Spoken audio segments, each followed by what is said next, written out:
The Bruins get outworked and lose to the St. Louis Blues in Game 2 of the Stanley Cup Final, 3-2 in overtime.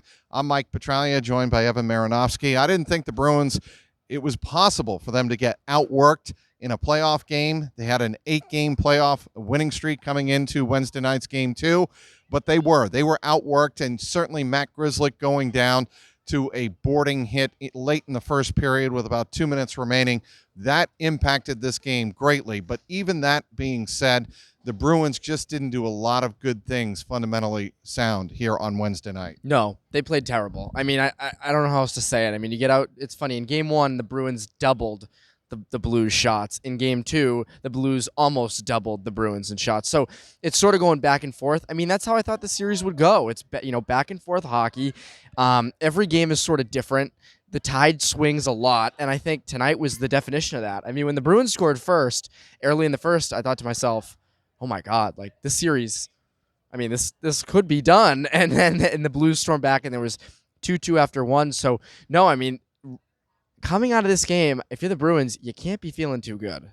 No, and I don't think they are. I think they are disappointed in their effort. And I asked Tuukka Rask about that helter-skelter first period, and he said very much it was a crazy first period. A first period, he told me, was not like playoff hockey, and that's not a good thing for the Bruins. And to your point, the Bruins go up 1-0, they go up 2-1, and they can't maintain the momentum. That's really shocked me. Yeah, I mean, one thing that they always say about playoff hockey is when you have a lead, you've got to protect it. And they had two, and they blew both of them. So, I think that's sort of indicative of how they played tonight, which was not good. And I think the other thing is, on that Vladimir Tarasenko goal, the second one in the first period, that was a lot of people are going to look to Chara. A lot of people are going to look to Rask. Marchand not sticking with his guy on that one was a big hit to that whole play. I mean, that whole play wouldn't have happened if Marchand just stuck with Tarasenko instead of turning the other way. So, again, I think that's another play that sort of symbolizes the night.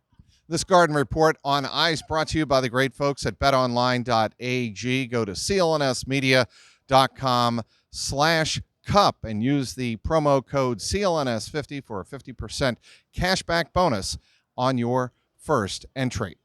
All right, look, Brad Marchand has not been himself in the first two games of this series, and his line, Bergeron and Pastrnak, they're not good. They're -7, and that's got to change come Saturday night in St. Louis. Oh, yes, and I think that's sort of indicative of how the Blues top lines have shut them down. I mean, we kind of figured they'd cancel each other out, but the Blues top lines are producing, the Bruins aren't, so it's sort of showing how the Blues are coming out on top with this. Whether they throw O'Reilly's line or Schen's line, they're shutting them down.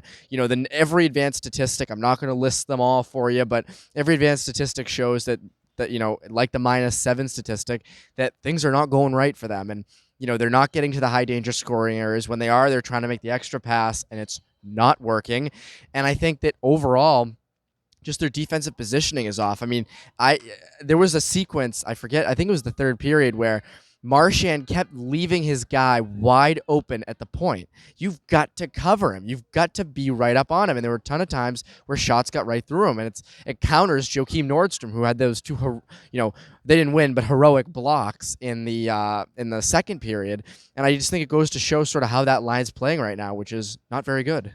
Look, the Bruins had opportunity after opportunity in the third period. They even had a power play with about 6 minutes to go in this game.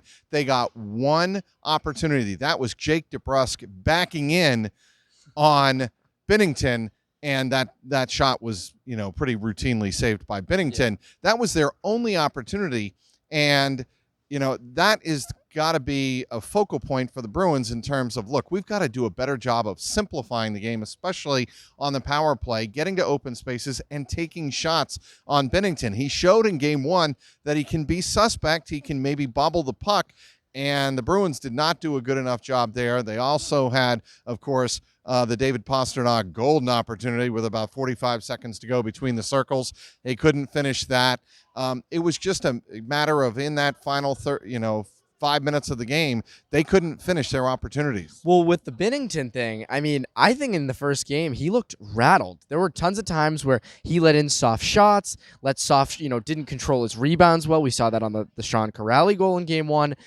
get shots on this kid. You know, he's a rookie in the Stanley Cup final. That is when you test him. You throw shots from everywhere. If you notice, I believe it was the first goal that the St. Louis Blues scored tonight. Robert Bertuzzo off the throws it off the sideboards, hits Grzelcyk, and bounces in the net. It's a commonality in hockey. Puck luck. Throw it on Binnington and see what happens. Trying to do all this, fancy schmancy stuff isn't gonna work. It doesn't work against a ground and pound team like the St. Louis Blues, and that's why the series is tied at 1. Okay, as we wrap it up here, fatigue. How big of a factor? Because I thought it was a huge factor. The Bruins losing Matt Grzelcyk late in the first period, they looked tired in that overtime. Yeah, and I think that's sort of what a lot of people expected was the Blues are going to come at those young puck-moving defensemen, specifically Krug and Grzelcyk hard. Now, Krug's responded really well to it. He's, upped his physical game. He had the hit on Robert Thomas in Game 1. Grzelcyk hasn't responded badly. I mean, he got hit from behind and his head went into the glass. I mean, it's not his fault, but again, like that's sort of what we expected the Blues to do was just, pound these kids who usually, skate with all this confidence with the puck. Now you have John Moore most likely slotting in as the left shot defenseman. You don't have as good a puck mover there. Him with Clifton, I'm not 100% sure how much Cassidy goes to him. I wouldn't be surprised to see him sort of rotate Clifton with Krug on the second line. All right, the St. Louis Blues win their first ever Stanley Cup final contest, 3-2 in overtime. They win their first contest in the Stanley Cup final in 14 tries. The Bruins see their 8-game playoff winning streak come to an end, and we've got a brand new series, 1-1, as the series shifts to St. Louis for games 3 and 4.